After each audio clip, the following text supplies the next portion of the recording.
बच्चों, स्वागत है द एक्सपीरियंस ऑफिस हमारे यूट्यूब चैनल पे। आज हम एक नई सीरीज स्टार्ट कर रहे हैं ऑप्टिक्स की। मतलब उसमें लाइट के बारे में स्टडी करेंगे कि लाइट का wave nature, particle nature. But इस पार्टिकुलर शॉर्ट वीडियो में पहले हम देखेंगे कि लाइट वेव है या पार्टिकल है। कई साइंटिस्टों ने अपना अलग अलग मत दिया, उसको हम वन बाय वन समझेंगे। और किस किस पार्टिकल लाइट इज वेव है, वेव की कौन सी प्रॉपर्टी प्रूफ होती है, कौन सी नहीं होती है, कौन सी वेव की प्रॉपर्टी पार्टिकल से प्रूफ नहीं कर सकते हैं और वेव से कर सकते हैं, उसको समझेंगे। चलिए देखते हैं।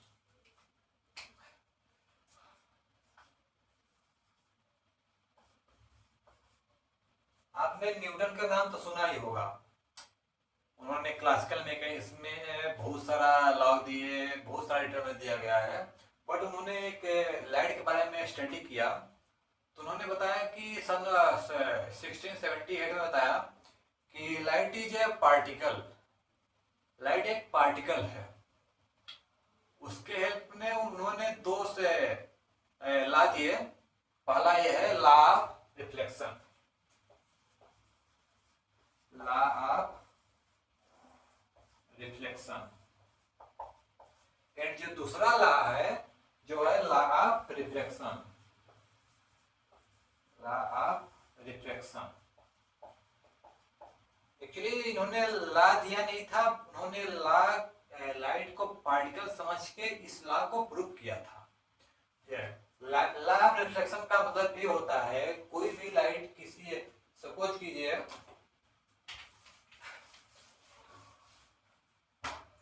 लॉ ऑफ रिफ्लेक्शन को समझिए। जैसे कोई भी लाइट है, एक सरफेस है, इस पे इंसिडेंट हो रही है। यहाँ से लाइट इंसिडेंट हुई पर्टिकुलर एक इंसिडेंट एंगल पे। अगर इस पृष्ठ से टकरा कर वापस लौट जाती है तो इसको लॉ ऑफ रिफ्लेक्शन कहते हैं। ये इंसिडेंट लाइट है और ये रिफ्लेक्टेड लाइट है।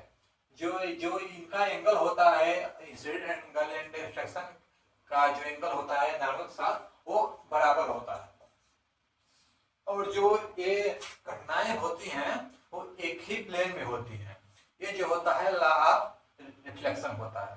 चलिए समझते हैं लॉ ऑफ रिफ्लेक्शन।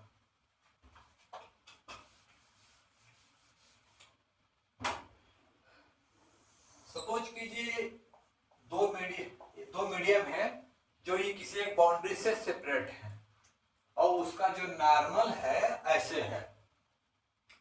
एंड जैसे लाइट इंसिडेंट हुई तो ऑब्वियस सी बात है, ट्रांसपेरेंट बाउंड्री है तो दूसरे मीडियम में जाएगी। तो उसका नेचर डिपेंड करता है कि मीडियम रेयर है या डेंसर है। अगर मीडियम डेंसर है तो वो जो रे आएगी नॉर्मल की तरफ मुड़ी आएगी विथ एंगल आर। अगर कोई मीडियम डेंसर की न वजह से रेयर होगा तो जो रे है नॉर्मल से दूर हट जाएगी। ये जो होता है लॉ ऑफ रिफ्लेक्शन होता है।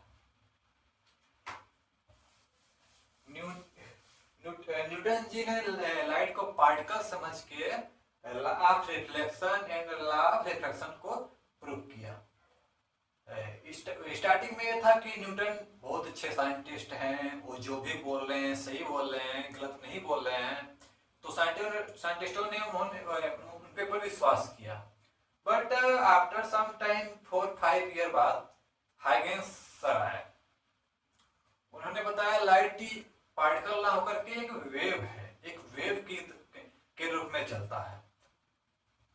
उसके पे एक प्रॉपर्टी राज होती है डिफ्रैक्शन का, इंटरफेरेंस का, पोलराइजेशन का।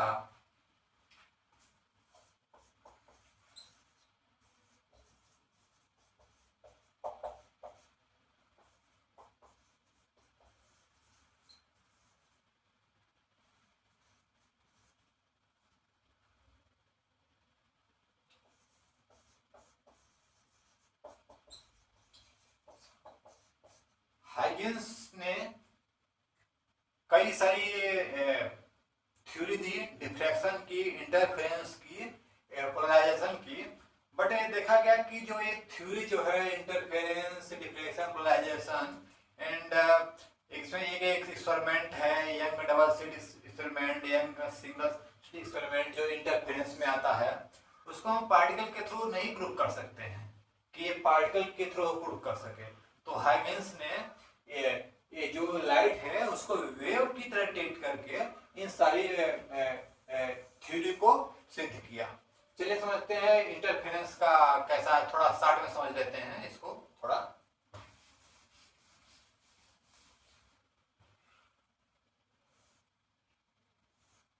जैसे कोई दो स्लिट है, यहां से लाइट जा रही है, फिर यहां से लाइट आ रही है, तो यहाँ पे एक पर्दा है। तो जब लाइट दो आपस में मर्ज करेंगी तो एक मल्टीपल डार्क ब्राइट डार्क एक फ्रिंज बनाती है। ये जो फिनोमेना होती है वो इंटरफेरेंस होती है। शॉर्ट रूप में हम समझा रहे हैं आपको। आगे अब जब इंटरफेरेंस पढ़ाएंगे तो 1 बाय 1 उसमें कई सारे एक्सपेरिमेंट है, न्यूटन रिंग, थिन फिल्म, कई सारे एक्सपेरिमेंट है, उसको समझेंगे। Michelson interferometer, Fresnel by prism, उसके थ्रू। तो अल्टरनेट ब्राइट डार्क, मतलब यहाँ पे ब्राइट रोशनी है, ब्राइट लाइट है, लाइट का है, यहाँ पे अंधेरा है, ये होता है इंटरफेरेंस।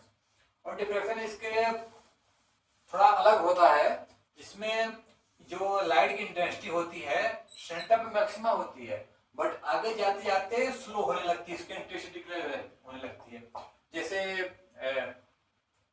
एक कमरा है, उसमें हम लाइट जला रहे हैं, तो रूम के बाहर स्मॉल इंटेंसिटी में लाइट थोड़ा उजाला हो जाता है, मतलब लाइट की इंटेंसिटी घट गई है किसी भी दीवार से जाकर, ये डिफ्रैक्शन होता है। और पोलराइजेशन का उसमें होता है कि जैसे कोई भी लाइट है, उस सभी उसका कई सारे कंपोनेंट हैं, कई दिशाओं में फैल जाती है, उसके एक पार्टिकुलर डायरेक्शन में को करने में के पोलराइजेशन की थ्योरी आती है। उसको हम पढ़ेंगे डिटेल में। बस एक शार्ट है कि जो ये जो थ्योरी है डिफ्रैक्शन, इंटरफेरेंस, पोलराइजेशन, ये केवल लाइट को वेव कंसीडर करके ही किया गया है। मतलब कि स्टार्टिंग में न्यूटन जी ने बताया था कि लाइट एक पार्टिकल है, उन्होंने उसके थ्रू लाइट है reflection and TIR and photoelectric effect को समझाया। बट आफ्टर सम टाइम एक नई थ्योरी डेवलप हुई, interference, diffraction and polarisation, but उसको पार्टिकल समझ के उसको हम प्रूफ नहीं कर सकते, इसलिए उसको वेव समझ के किया गया।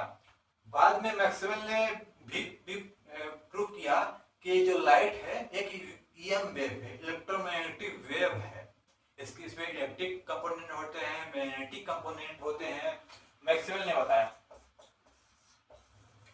एंड इसके डायरेक्शन ऑफ प्रोपगेशन के करस्पॉन्डिंग वेव वेक्टर होता है। ये थ्योरी है लाइट की।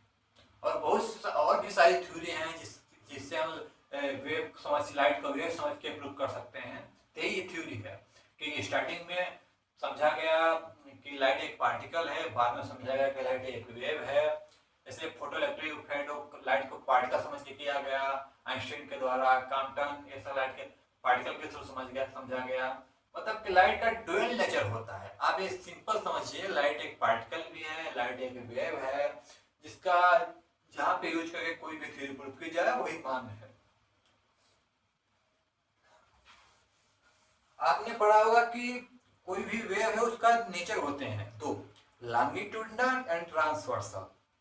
बट यहाँ पे जो लाइट EM वेव है उसका नेचर जो होता है वो ट्रांसवर्स होता है। मैक्सवेल जी ने उन्होंने अपना प्रूव किया कि लाइट का जो नेचर होता है वो ट्रांसवर्स होता है। तो ये रही थ्योरी, लाइट एक वेव है कि पार्टिकल है, कौन सी थ्योरी प्रूफ होती है कौन सी नहीं होती है, इस बेस पे ये रही। अब हम इस वीडियो को यहीं पे रखते हैं। अब आने वाली वीडियो में हम समझाएंगे आपको जो सीरीज लेके चल रहे हैं आप इसकी, उसमें हम समझेंगे लॉ ऑफ रिफ्लेक्शन अच्छे से, फिर रिफ्लेक्शन समझेंगे, फिर TIR समझेंगे, उसमें स्नेल लॉ होता है उसको सीखेंगे।